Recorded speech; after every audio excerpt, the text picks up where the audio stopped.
Hi hello welcome to my channel.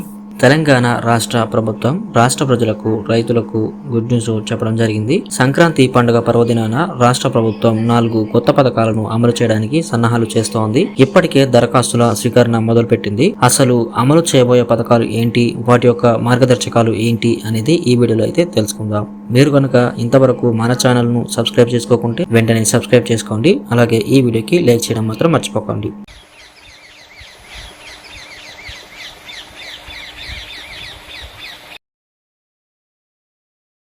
తెలంగాణలో చాలా మంది రైతులకు రైతు రుణమాఫీ జరగలేదు. దానికి ప్రభుత్వం టెక్నికల్ ఇష్యూస్ మరియు బ్యాంక్ పాస్బుక్, పట్టా పాస్బుక్ పేర్లు సరితూగకపోవడం, ఆధార్ కార్డు వివరాలు బ్యాంకు వివరాలతో సరితూగకపోవడంతో పాటు కొన్ని టెక్నికల్ ఇష్యూస్ వలన రైతులకు రుణమాఫీ అవ్వలేదు అని ప్రభుత్వం వెల్లడించింది. మాఫీ కాని వారి కోసం ప్రత్యేకంగా యాప్ ని ఏర్పాటు చేసి మాఫీ ఎందుకు కాలేదో వివరాలను యాప్ లో నమోదు చేశారు. మాఫీ కాని వారికి సంక్రాంతి తర్వాత 2 లక్షలు మాఫీ చేస్తామని చెప్పారు. ఈ సంక్రాంతి ముగిసిన వెంటనే 2 లక్షల రుణమాఫీ రైతుల ఖాతాలో జమ అవనుంది. చాలా కాలం నుండి రైతులు రైతు భరోసా కోసం ఎదురు చూస్తూ ఉన్నారు. వారికి కూడా వ్యవసాయ శాఖ మంత్రి ఈ సంక్రాంతి కానుకగా మొదటి విడతగా 7,500 రూపాయలను నేరుగా రైతుల ఖాతాలోకి విడుదల చేస్తామని అన్నారు. శాటిలైట్ సర్వే ద్వారా కేవలం సాగులో ఉన్న భూములకు మాత్రమే రైతు భరోసా ఇస్తామని ఆయన అసెంబ్లీలో వెల్లడించారు. రాళ్లు, గుట్టలు, రియల్ ఎస్టేట్ భూములకు మరియు సాగులో లేని భూములకు రైతు భరోసా డబ్బు ఇవ్వబోమని తెలిపారు. పేద ప్రజలకు నేటి నుంచే 12,000 ఆర్థిక సాయం మొదటి దశను 6,000 రూపాయలను విడుదల చేస్తుంది రాష్ట్ర ప్రభుత్వం. భూమి లేని పేదవారికి ప్రభుత్వం ఇస్తానన్న 12,000 రూపాయలను సంవత్సరానికి 2 దశల్లో అయితే ఇవ్వనుంది. ఈ నెల 28 నుంచి మొదటి దిశగా 6,000 రూపాయలను వారి ఖాతాలో అయితే జమ చేయనుంది.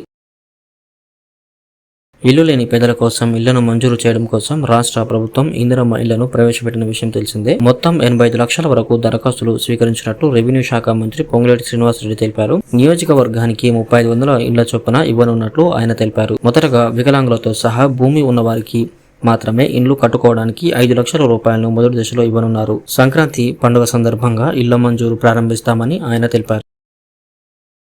అర్హులైన వారందరికీ రేషన్ కార్డు ఇచ్చేందుకు ప్రయత్నాలు జోరుగా కొనసాగుతున్నాయి. ఇందులో భాగంగానే కొత్తగా పెళ్లైన జంటలకు కూడా రేషన్ కార్డు ఇచ్చేందుకు ఏర్పాట్లు చేస్తూ ఉన్నారు. కొత్తగా పెళ్లై వేరుపడిన వారికి కూడా రేషన్ కార్డులు ఇవ్వనున్నారు. కొత్త రేషన్ కార్డులో చిప్పు అమర్చుతారని వినికిడి. దీనిలో లబ్ధిదారులకు సంబంధించిన పూర్తి వివరాలు ఉంటాయని మంత్రి ఉత్తమ్ కుమార్ రెడ్డి వెల్లడించారు. రేషన్ కార్డుల దరఖాస్తుల స్వీకరణ కోసం పౌర సరఫరా శాఖ అన్ని ఏర్పాట్లయితే చేస్తోంది. కొత్త రేషన్ కార్డుల కోసం సంక్రాంతి నుంచి అప్లికేషన్లు తీసుకుంటామని అధికారులు తెలిపారు.